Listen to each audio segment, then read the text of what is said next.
Agar siz chin dildan xohlasangiz, bu kurs albatta sizni o'zgartiradi.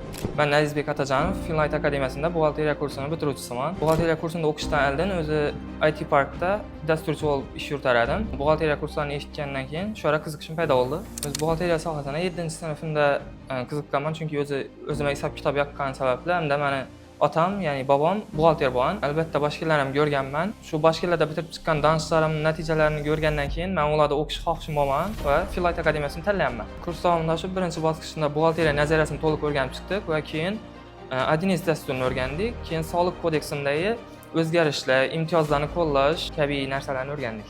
Kurs davomidagi har bir dars o'ziga yarasha mazmunli bo'lib o'tdi. Menga eng yoqqan darslar bu Adines darslari bo'ldi. Chunki o'zim ham avval IT sohasida ishlagan sababli kompyuterda ishlashni yoqtiraman.